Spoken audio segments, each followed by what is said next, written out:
welcome to Cape Cod Book Scene, a half-hour show about the literary life of Cape Cod. I'm your host, Melanie Lowers, books editor at the Cape Cod Times. My guest this morning has published a book that's deeply set on Cape Cod, and she hasn't been a Cape Codder herself for a really long time, but she seems to have picked up all the important bits. Her name is Barbara Epic Struna, and the book is The Old Cape House. And good morning, and thank you for being here. Good morning. Thank you for inviting me. Where should we talk about the genesis of this book? A lot of people have asked me why I wrote that particular story. And I always answer, I liked history. I like what's behind the things that we see today, the events and the buildings. I like to know how they came to be. And I like to tell a good story. And how much experience have you had with telling a good story? I have been a journal writer since I was 11 and have always told stories to my children, mostly made-up stories, and that's what I really like to do. And my journaling has taken us over 40 years, and they're like stories in themselves. And this started when you were in elementary school? Yeah, I started writing everything that happened to me. I don't know, I don't know why. I just like to have it, you get your little teenage diary with the little lock, and that just intrigued me, and I just kept going. I have volumes at home. So you're a born writer? I think so. So is this your first published work? Yes.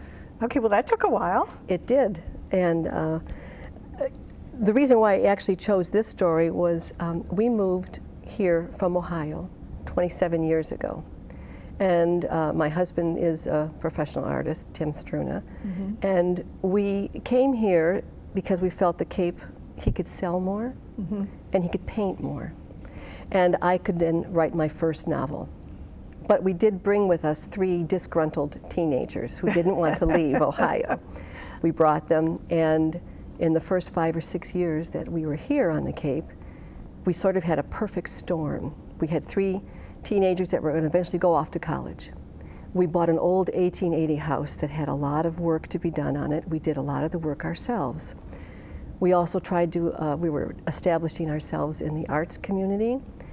And then we moved when we were 40, and at 41 I had a 4th child, and at 43 I had the 5th. So all these things developed for us and made our lives more chaotic than we thought we were going to have. But we did a lot of things. We didn't have a whole lot of expendable income, so we did free things. We walked the fire roads. We researched the history in the libraries of Cape Cod. We walked trying to find old foundations from old villages that have not long gone. And all these things contributed to me thinking in the back of my head, filing everything that I would discover that was interesting, filed it in the back of my head for future reference. And then one day on our 2 acres, I found in the backyard, under 10 inches of dirt, a layer of red bricks. And that made me think, who would put these bricks here? They weren't just thrown, they were in a pattern. So I dug them up. There was nothing under there that was spectacular, and I used the bricks in the garden. But it said, this is such a neat concept. Who put these here? Why did they do that? Again, filed it. And then I discovered the story of Sam Bellamy and the pirate ship Whydah out in Provincetown. Right. And it sort of all just came together that I discovered that Sam Bellamy was real, the Whydah ship was real, Maria Hallett, she's mostly myth. A lot of it is myth, yeah. Yes, and I did a lot of research and discovered that I could not find any historical record for her. So I took her story and decided to give her a better story. And that's how I wrote The Old Cape House then. How long did it take you to write this? Like I said, 27 years ago, maybe about 5 years after that, I sort of got the idea and wanted to write the story. But then life happens, and it's put aside, and you're always thinking about it. When I walk on the beaches and so on, and walking out on the bike trails, I just kept thinking, how can I write this girl's story and not make her a witch? Well, let's just talk a little bit about what is the plot of the book. I mean, don't give anything away. I'll try not to. But just a general sense of how this all blends together. You meet Maria when the book is told in alternating chapters, and I go from the 18th century to the 21st century. And I follow Maria Hallett and Nancy Caldwell in the 21st century. And I follow their lives, and they discover a mystery that's been hidden on Cape Cod for almost 300 years, not quite. And you meet Maria when she's young, and you meet her, and she then meets Sam Bellamy, and then you stop, and you go to the current day, and you meet Nancy Caldwell driving from Ohio with her family into an old house on the Cape. And she discovers in the backyard an old root cellar. So that's where the bricks came into play, and I started my plot that way. Then I wanted to bring them together, and Maria would do something in the 18th century, and Nancy in the current century would then find a clue and discover more about her that way. Oh, neat. So it goes back and forth. So that's a fairly complex plot for a first-time novelist. I guess it is. It's mostly about Maria in this book, and I really wanted to tell her story and give her a nice story. And it has a good ending. I'm not going to say any more for both. Yeah, sure. So, but I can do that with her because, it's interesting, they've never really found Sam Bellamy's body after the wreck. There were 2 survivors, but not him. So I figured, well, I can take that and go with that also. You know, this is a very popular story. It is. On the Cape. Right. There are a lot of versions of it around. Yeah. But you still felt like that's the one you wanted to take. Only because in my research I discovered that Maria really, there's no evidence of her existing historically, and Sam Bellamy's body was never found. And a lot of his treasure is probably still out there. So that's what I thought that would be kind of a neat story. That left the door open. I could do that, right. Yeah. I took the original facts, kept to those that were recorded in history, and then I took those and just developed them into fiction. Well, I noticed on the back of your book, you're currently a member in letters of the National League of American Pen Women. I am. The Cape Cod Writers Center, 2 writing groups, and a contributor to Primetime Magazine, which is an affiliate with the Cape Cod Times. I guess my question is, how much of the writing process were you helped by your professional affiliations and your writing affiliations? Well, I started out writing 5 chapters on my own, and then I took a class, and I felt I needed to take these 5 chapters and take them further. And I took a class from Nikki Burnell in Harwich, and she brought my 5 chapters into 59 chapters. And then in what way? How just she pulled it out. She pulled the story out. Okay. And all of the fellow writers that would come into her class, we all would critique each other and pull out different things, and it was very interesting because it helped me. That was about 2 years. And then I joined the Cape Cod Writers Center and went to their conferences, and again, I learned a lot more about how to write, what not to write, how to put things together. It's a valuable area, rather a valuable conference to attend. Then I joined a second writing group. The first writing group actually developed out of Nikki's class, and we all wanted to meet more often. And so that was my original writing group. And we meet still to this day every Friday. And then it's funny, there's a lot of those on the Cape. It's a wonderful group of people, and everybody writes different genres, and our ages go from 28 to 75. Anyone else in the group published? Yes, Yvonne D'Souza has just purchased, just had a book out about MS, Madness. Yes. And Anita Caruso, her book is coming out. Yep. A memoir, a love story, and a little bit of the widowhood and afterlife, and that's coming out in a couple weeks. So there's 3 of us now. Wow, that that's are great. In this writing group that have come forward with books. I think that's sort of an untold story of writers on Cape Cod.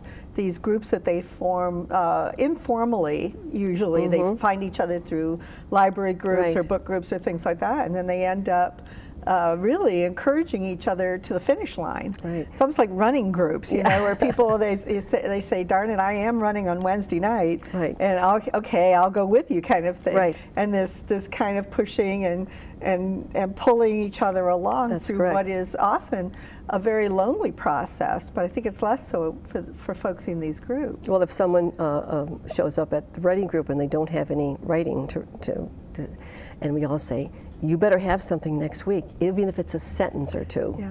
And it's just sort of a little bit of, you know, we back each other up. And that really usually pushes people to sit down and get back to the process. And we've all sort of fine-tuned little areas of expertise. Someone is very good with grammar. Someone is good with eliminating unnecessary words. Someone listens for their character. I want to hear more about this, and it's just really a good group. What's yours? You know what? I think I try to avoid the words that end in ly. Okay. Is that your expertise? I think that's my expertise. I'm going to catch people on that all the time. You don't need that ly because the word right before it probably means the same thing. Okay. You don't need that one. Yeah, I know. Well, we often say at work that you almost never want to use the word really or truly or very. Right. Get that ly out of there. Yeah, because those words are they just show that you don't have the right word following, you know, That's correct. it's not strong enough, so you're trying to strengthen it through an artificial means. Right. But it's funny, those are the little tricks of writing that really only come along when you do it on a regular basis. Now, did you study writing at all? No, I did not.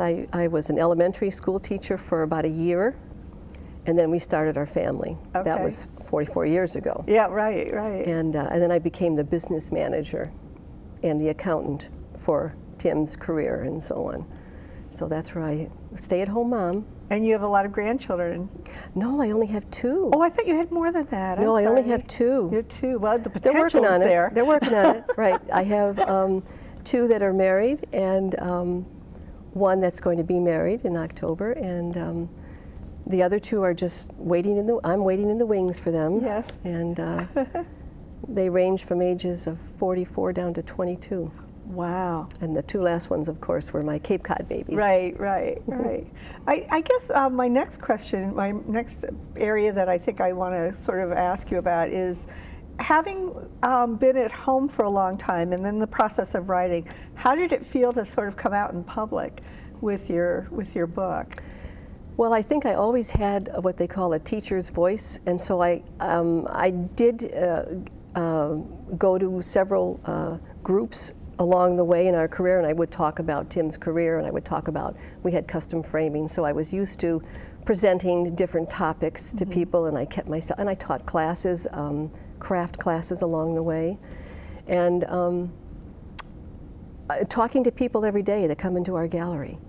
You're always on, and you're always greeting people, telling them about the process of his engravings and so on. And now, of course, I'm talking about my book all the time when people come in. Tim can take care of it himself. Right.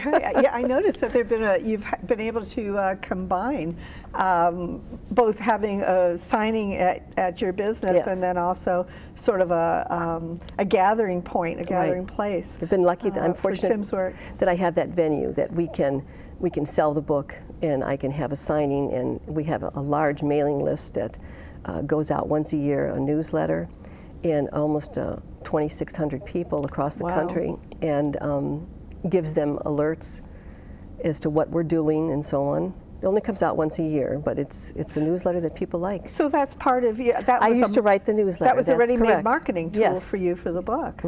Right. Now, how else did you plan to get the book out? Did you really? I always had a presence on Facebook, and I know social media is important. It's also difficult, because I would like to sit and hunker down and just write my book, but I have a Facebook page, I have a blog, and the blog has been going on for about 3 years now, and I try to blog twice a month. I should do it weekly, but I think twice a month, if you do it twice every month, that's pretty good. And I try to pick a topic that either we finished exploring the week before, and try to connect it with my writing. And it's about usually historical facts about Cape Cod and some interesting things. And I use a lot of pictures. I like to use pictures. You're not bogged down with a lot of paragraphs of how I feel or whatever. And it's, I try to make it as interesting as possible. Now, working with your publisher is Book Trope. How much input did they have on the process of the book? Well, because my husband's an artist, of course, the cover is our house. And he did the original painting for that. See if we can get that on the screen. And my son, who is graduating from UMass Amherst now, is into computer and graphics and art. And the two of them combined their ideas and developed this cover. And then we sent it off to Book Trope, and their cover and designer put all of the little minor details that maybe we were off 1/8 of an inch, and they were able to correct it and so on. But they designed, my husband and Tim designed the cover. It's really beautiful. It is. I'm very pleased with it. I think it makes a big difference too if a book has a cover that's expressive of the content. Yes. Too often, I would say, I get books that are not expressive of the content, even if it's just graphical. If it's not an image, but it's just graphics, and they're still not expressive of the content in some way. I'm always a little disappointed for the author, not against them, but for them, that something a little better didn't come along. Right. But this is, without being obviously Cape Cod-y, it's a book that's got, I think, bigger legs than that. It does. So is there another one on the way? Yes, there is. This is the, I'm going to take my contemporary character, Nancy Caldwell, and she gets involved again with the two survivors of the Witta, Thomas Davis and John Julian. And Nancy Caldwell has a son that goes off to Antigua in the Peace Corps. So she goes to visit him, and she discovers some similarities between something that she sees in Antigua that relates to the treasure and to Sam Bellamy. And she goes back and solves another mystery on the Cape then. It's funny, of the people who have written this story or used this story, have you guys gotten together at all to We have. talk about all your we're all Sam so Bellamy's? different. We're all so different.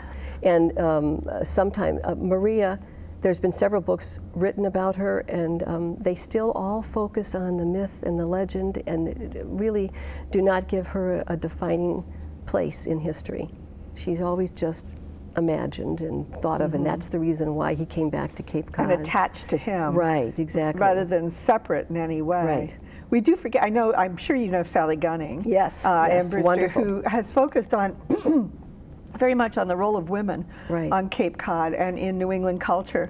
And it's funny, her characters in the Widow's War and in some of the other books have been so fully imagined that you would think that they were real. I know. You know, and so, you know, you would think that there would be more sort of a sense of the nuts and bolts of someone like Maria Hallett or some other woman on the Cape who she represents, who was real. But we don't see that much of that, do we? No, there were some, we know that there were powerful women on the Cape, and they always didn't have a voice, though. And we find evidence of them and what their lives were like through journals, through doctors' journals who treated women. Oh, and you could find out what kinds of things that they suffered from or ate, and they would you read the doctor's journal and you find that out. And it's kind of interesting. I had a lot of fun doing doing the research. Now, how long did that take you? Probably a good 5 to 6 years. And where were your favorite places to research? The library. The library. Right. And Brewster Ladies Brewster Library? Ladies Library has a wealth. I've been out to Eastham. I've been to the Sturgis Library, of course. And thank goodness for the internet, because I can really get into things that I can't really travel to and read from there. And old documents, maybe 15 years ago, this would have been difficult to write without, you know, I could sit in front of the computer and find out things. Are you finding them when you go out and meet people on the Cape? And you told me you were just starting to do that. You're just starting to go out and do talks and things like that. Yes. That people are somewhat familiar with the past here. Are you telling them a story that that's pretty fresh for them? I would say it's a 50-50. A lot of the, 50% of the people are not aware of Sam Bellamy. And then when I start to tell them about, that pirate museum out in Provincetown, oh, I did hear about that. It was in the paper. He was one of the wealthiest, by Forbes, put him as one of the wealthiest pirates that ever lived for his time. And then there are other people that, oh yes, and are you sure Maria Hallett didn't exist? And I said, yeah, I'm pretty sure. So I get both. Yeah, they want her to exist. They want her to, right. And or someone like her. Right. Yeah. Right. Huh. Okay. And what are some other areas that you're thinking? Are you thinking about writing some other books? Are you going to continue in this vein? Well, for a actually, I while? have a third one. Okay. Third one again involves the old Nancy Caldwell. This one was called The Old Cape House. The second one will be called The Old Cape Teapot. Okay. And the third one is going to be called The Old Cape Playhouse. And I have an idea that I would like to connect Brewster in the 30s and 40s with Hollywood. Oh. And so she's going to, of course, find elements on the Cape, and that happened in the 30s and 40s, and travels to Santa Monica, which is where one of my sons lives. And so I'm kind of familiar with that. There's interesting things in Santa Monica. Really? Yeah, there are old tunnels that would go from the major hotels in the 1900s, and you couldn't be on the sidewalk with your bathing suit. So in order to accommodate their guests, they built these tunnels under the ground that would go out to the beach. And I thought, wow, that would be really great to tie into a mystery of some sort. And so that's where it kind of started me thinking about that, and back here on the Cape then. My goodness, so you've got quite a range that you're going to move through here. I have, the fourth one is actually, I have another son that's in Alaska, and we were there visiting him, and I bought this bead, and it is from the Hudson Bay Trading Company. Now, Alaska doesn't have a lot of old history. They started more in the 1900s and late 1800s, really recording. And this was a bead that was used by the Russians to trade with the Eskimos. Oh. And the bluer it was, and the more detailed it was, the more expensive. In other words, one bead like this would be relevant to 5 ox skins or whatever. So that could be my fourth one. So that's really a Russian-made bead. Yes, it is. Yeah. And what is the From material? the 19th century, glass. And you can see, and on the edges, they have a little bit of a design, and the people of Alaska were just fascinated with these beads. They've never seen it before. They had been made for a long time, you know. In the Vatican, they started making beads like that, and they almost came like prayer beads or something? Right. So they have sort of a spiritual side to them, I think so. maybe, artistic and But they were spiritual? very valued as far as the native Alaskans. Now, all right, so you really I'm ready range to all go. over the place, don't you? What aspect of the writing process do you wish you did better? Social media. Oh, okay, really? And I know that's important to sell the book. I'm having wonderful success with the paperback, and I'm holding my own as far as an ebook. And over the next couple months, I'm going to be working closer with my book manager from Booktrope, and we're going to really push the ebook more. And so it's just all part of the process. And you have a web page, so you're working off of that anyway. Yes, I do. So what part of social media is it that's sort of... Well, you're supposed to be blogging on blogger sites that blog about bloggers. I know, I know. And I'm trying What my can I tell hardest you? to do what I'm supposed to be doing. And so I'm going to get some help over the next month. So What about Twitter? I do. I Twitter, and I'm under Goody Struna, because okay. Goody Hallett, Goody was the name that they would attribute to a lot of women. Right. That was their first name, Goody Hallett, Goody Struna. So I decided to Twitter under Goody Struna. That's a great idea. Yeah, it was fun. Nobody really knows, but I thought the Goody might catch people. Oh yeah, it's gonna at least have them say, "Who is this?" Who's Goody Struna? You Right. know, because I think the only way we know this is if we go back to like 17th century. That's right. It's very 17th century. You Yeah. don't see too much of that past No. past 1700. Right. I don't know why either. That's an interesting Yeah. question. I studied 17th century American Lat, And I have no idea why that particular, whether it's like a nickname or a moniker of some sort, drops off the radar screen, but it does. It's, I guess it would be like a Mrs. or a whatever. Instead of saying Mrs., it was a little bit more of a... Maybe short for good woman. Familiar, yes. Good, Yeah. short for good woman, right. Short for good woman. Very interesting. Well, is there anything else you want to tell us about the book? I know you've got some public events coming up. I do. I've just come off speaking at 3 different places. I'm going to be speaking on Monday. Elizabeth Moyson always has her a book in the hand. A book in the hand, and that would be, that is March 10th, Monday, March 10th. I'm not sure the show will be shown by then, but so I'll be doing that. yeah, I have that running in Sunday's paper. And then on March 19th, I'll be at Uno's with the Cape Cod Writers Center on a panel of successful self-published authors, and I'm going to be talking on the hybrid publishing, which is what I have. Not the traditional, it's the middle, it's the hybrid. And that's Writers' Night Out, isn't it? Yes, that's correct. Okay, and then you said you have another event in April? And then I do on April 26th, which is the anniversary of the sinking of the Whydah ship. I'm going to be at the West Dennis Library. And this time I'm going to do a little bit of a different presentation. I usually have about 40 slides that I talk about, and I'm going to talk more about the pirates and how it really did influence the book and how I wrote it. Sam Bellamy is in the book, about 3 chapters or so. It's mostly about Maria and how she interacts with him. But at this talk, I think I'll talk about gold doubloons and pieces of 8 and so on. That'll be fun. Yeah. Well, Barbara, thank you so much for being here this morning. Thank you. I really appreciate Thank you. I it. appreciate your time too. And thank you for joining us this morning. I hope you'll join me again for the next Cape Cod Book Scene.